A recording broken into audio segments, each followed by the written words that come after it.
Hey, so this is gonna be a super quick lab demonstrating zero touch provisioning from Cisco SD-WAN. So we're gonna take a look at that real quick. We're gonna go to the vManage.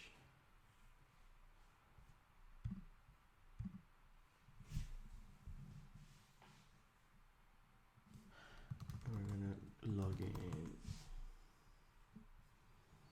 Nothing weird here. So in this case, this lab that is set up from dcloud, it's gonna have some information about templates that we can use to use zero touch deployment.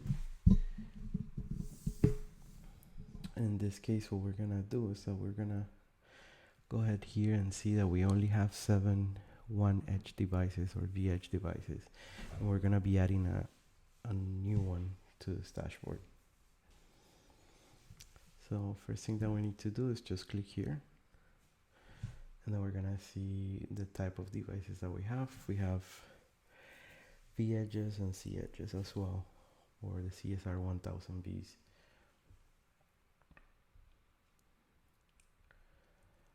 And this is gonna give us visibility on what we do have right now as far as devices connected to the Cisco vManage.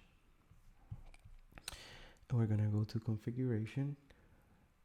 We're gonna go to template. We're gonna use this template right here that it's called branch type 2 template VH. And we're gonna go and say attach devices. Now on the lab guide, it says to attach this device. So we're gonna just go ahead and do that.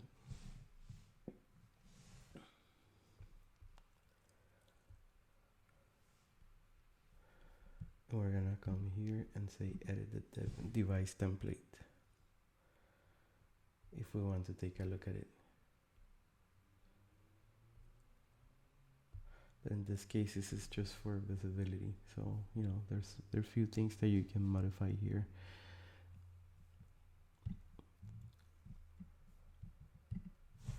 But this is just for us getting the visibility. Right here, we're gonna upload a file. I'm gonna choose the location. Come here to the SD-WAN demo, CSV config files. And we're gonna pick this one. We're gonna select upload. And that is if you want to modify any files or modify it from a CSV template. Now we're gonna go next. And if we click here, we're gonna see all the details on the configuration. So this is all the configuration or the CLI commands that are gonna be sent to the VH device. So if you notice, you have some basic configuration, the name of the host. You also have, I saw some AAA here that you can define if you have devices on TACAX or if you're doing some other type of authentication into it. SNMP, and a lot of more information based on interfaces that you're going to be using at this site. So it'll be a good idea to define this beforehand. Yeah, so we're gonna go config devices, and right here it says that it's pushing the template and it validates as successful. And this is some more information that we get from that page.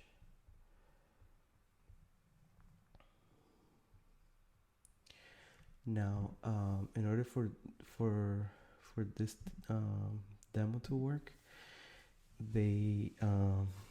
we're still gonna be seeing 7 VH devices, but the way that this works is that that VH device it has the transport interface, the one that connects to the internet. It has it shut down. So there's gonna be a little script right here that if you want to take a look at it, what it's gonna do is just connect to the device, And if you notice somewhere here, it's gonna send no shut interface. So it's gonna go to interface gig 0 and it's gonna do a no shutdown. So let's see how it works.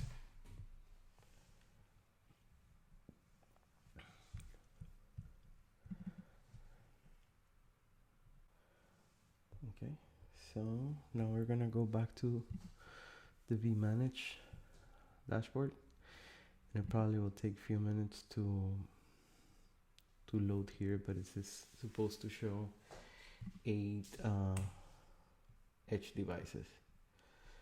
So let's just give it a few minutes, and now we see 8 one edge devices. So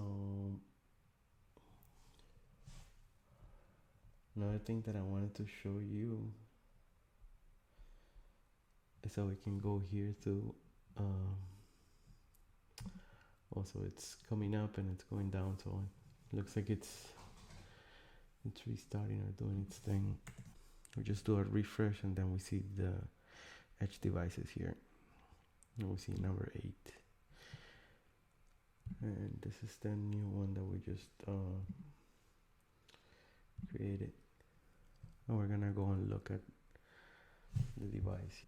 This is branch 2 VH1, and this is the one that we created. So usually when you don't define a policy, as is the case on this guy, it's gonna be connected in a mesh topology. So you're gonna see in this case 17 tunnels up, and as we continue looking at the features in Cisco Viptela or Cisco SD-WAN, we're gonna notice that we can tweak this down, and we can change it, make it in a hub and spoke model. And so in some cases you may want to do this because you don't want, so let's say you have a data center and you have multiple branches, and you use something like a hub and spoke where the branches don't communicate to each other, and that's fine in some cases. Some customers prefer the connectivity to be like that, so you have different options, different policies that you can apply here in their configuration policies, and then based on that you're gonna be seeing changes on the topology and the VPNs that are gonna be installed into each of the V edges. But for now, that's pretty much what I wanted to show. Just get familiar with the solution. Thank you.